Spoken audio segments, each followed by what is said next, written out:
The Plaza Hotel's crystal ballroom sparkled with fairy lights and roses, filled with 200 guests celebrating what they thought was a perfect marriage. The champagne was flowing, the band was playing our song, and I was about to give my anniversary toast when the doors burst open.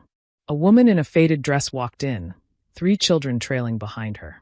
The room fell silent as she marched straight to our table, where my wife Veronica sat in her $8,000 designer gown, diamond tiara glittering under the chandeliers. 10 years, the woman announced, loud enough for everyone to hear. You promised me 10 years was enough. Time to choose, Veronica. Your real family or this charade. My name is Natalie Cross, and in that moment, my entire world tilted on its axis.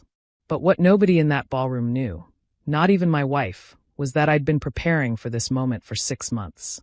I met Veronica at a charity gala 12 years ago. She was everything I wasn't, sophisticated, worldly, from old Atlanta money. I was new money, a tech entrepreneur who'd gotten lucky with a startup.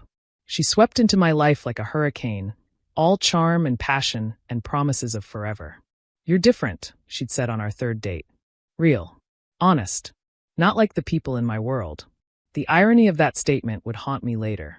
We married after 18 months in a wedding that cost more than most people's houses. Veronica insisted on handling all the planning. I have very specific tastes, she'd said. I was too in love to notice the red flags. Why she insisted on a specific date. Why no one from her family attended except a distant cousin. Why she honeymooned alone while I handled a business emergency she'd orchestrated. For 9 years, I thought we were happy. We built a beautiful life, penthouse apartment, vacation homes, successful careers. Veronica ran her interior design firm, while I expanded my tech company. We talked about children, but she always said next year. We traveled, but never to certain states. She was devoted, but sometimes strangely distant. The first crack came 6 months ago. I was cleaning out our home office when I found a credit card statement addressed to Veronica Mills, instead of Veronica Cross. Same first name, different last name, billing address in Houston. My stomach dropped, but I told myself there must be an explanation. Identity theft, maybe. A mistake. But the entrepreneurial instincts that built my company kicked in. Trust, but verify. I hired a private investigator. Catherine Chen came highly recommended, a former FBI agent who specialized in financial fraud. I just need to confirm my wife isn't a victim of identity theft, I told her, handing over the statement. Catherine called me a week later. We need to meet in person. Not at your home or office. We met at a small cafe downtown. She slid a folder across the table, and my world imploded. Your wife is Veronica Mills, she said gently. She's been married to Robert Mills of Houston for 15 years. They have 3 children, ages 14, 12, and 9. The room spun. That's impossible. We've been married for 10 years. I know. She married you without divorcing him. She's been living a double life, spending roughly half her time with each family. The interior design business she runs? It's the perfect cover. Client meetings in Houston are actually family time. Design conferences in Atlanta are her time with you. The folder contained everything. Photos of Veronica with another family. School records listing her as the mother. A mortgage in Houston with both their names. And most damning, a marriage certificate dated 3 years before ours. There's more, Catherine said softly. I found communications between her and someone named Patricia Cross. Your mother. My mother had died 2 years ago, leaving me devastated. She'd been my rock, my biggest supporter. What could she have to do with this? They were discussing your mother's will, Catherine continued. Specifically, the trust fund she left. The one that passes to you on your 10th wedding anniversary, next month. It's worth approximately $50 million. The pieces clicked into place. Mom's strange insistence on the 10-year clause. Her comments about making sure about Veronica.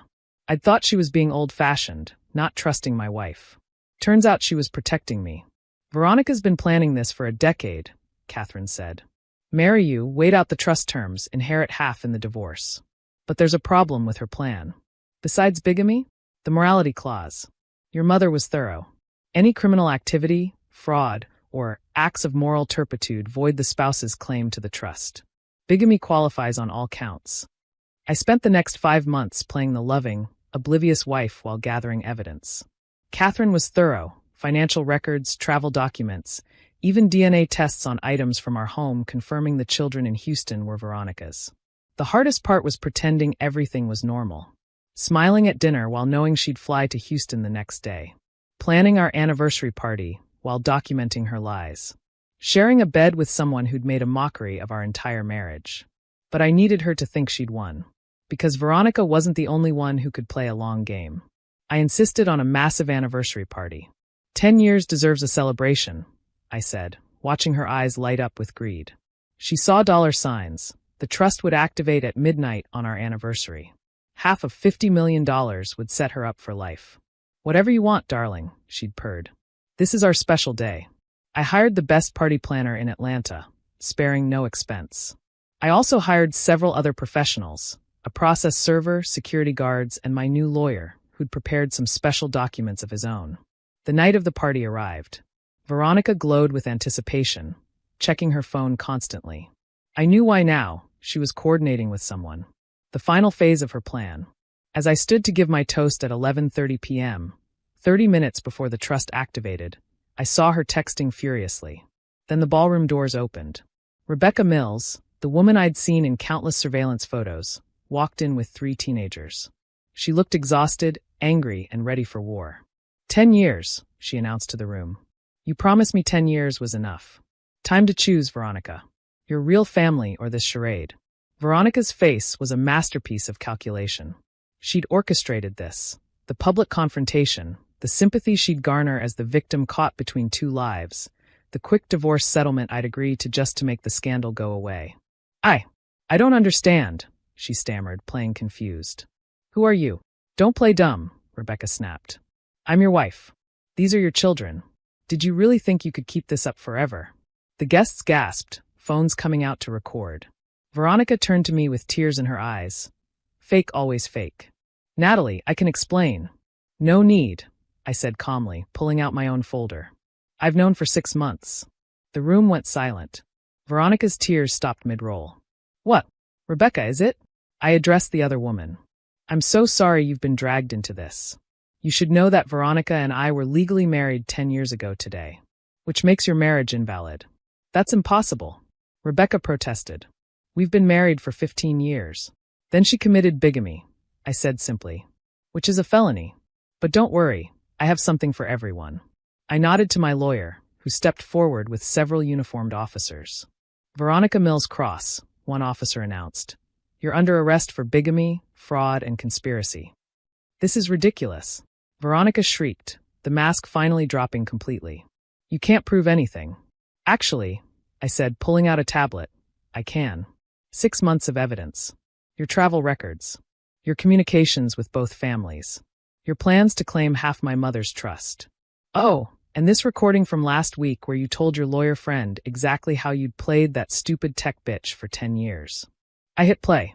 Veronica's voice filled the ballroom, dripping with contempt as she detailed her scheme. The guests gasped. Rebecca went pale. The children, those poor children, looked devastated. But here's the best part, I continued as officers cuffed my wife. Remember the prenup you signed? The one you thought was so favorable because it guaranteed you half of everything acquired during marriage? Check paragraph 47, subsection C. My lawyer handed her a highlighted copy. In the event of criminal fraud perpetrated by either party, all marital assets revert to the innocent spouse. That's not enforceable. Veronica spat. Your signature says otherwise. But wait, there's more. The trust you were counting on? Activates in. I checked my watch. 23 minutes. But there's a morality clause. Bigamy voids any spousal claim. You get nothing. The rage on her face was volcanic. I wasted 10 years on you. No, I corrected. You wasted 15 years on a scheme that just got you arrested. Rebecca, I have something for you too. I handed the exhausted woman another folder. Proof of bigamy means your marriage was never valid. But it also means you're entitled to compensation. My lawyer will help you file both criminal and civil charges. There's also information about accounts Veronica has been hiding from both of us. Rebecca's hands shook as she read. There's over $2 million here. Money she stole from both of us to fund her double life. It's yours. You raised 3 children alone while she played house with me. Consider it back child support. One of the teenagers, the eldest, about 14, stepped forward. You're giving us mom's money? After what she did to you. I looked at this child who'd grown up with a part-time mother and full-time liar. I'm giving you what you're owed. What she owes you. I have more than enough. You've had to share your mother for 10 years. That ends now. As security led Veronica out, she turned back one last time. You think you've won? I loved you. In my way, I loved you. No, I said quietly. You loved my money. You loved the life I gave you. You loved the thrill of the con. But love? Real love doesn't lie. Real love doesn't betray. Real love doesn't treat people like investments. The party ended in chaos, guests fleeing the scandal. But I stood in that beautiful ballroom, surrounded by the ruins of my fake marriage, and felt free. Rebecca approached me before leaving with the children. I don't understand why you're helping us. Because we're both victims, I said simply. Because those kids deserve better. Because anger won't undo the past 10 years, but justice might help us all move forward. She nodded, tears in her eyes. I'm sorry for barging in like this. She told me you knew.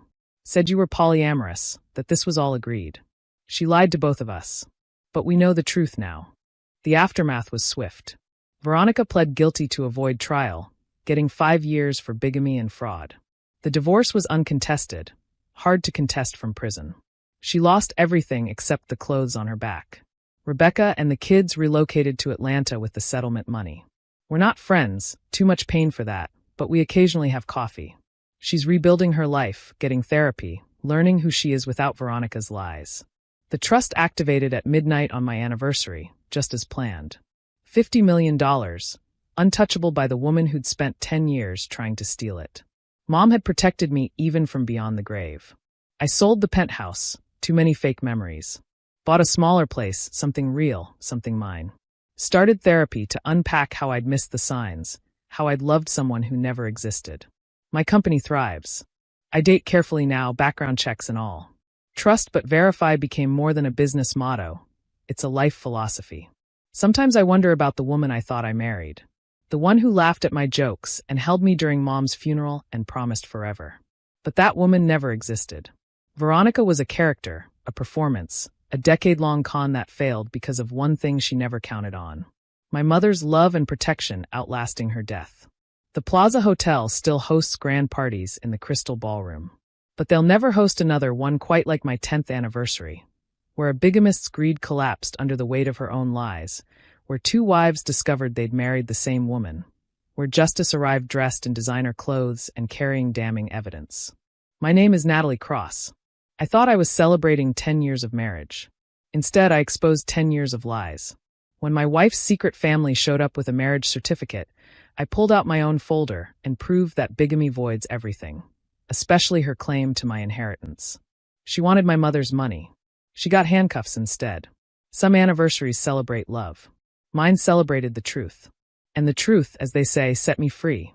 Thanks for watching. See you again in the next video. Stay stunned.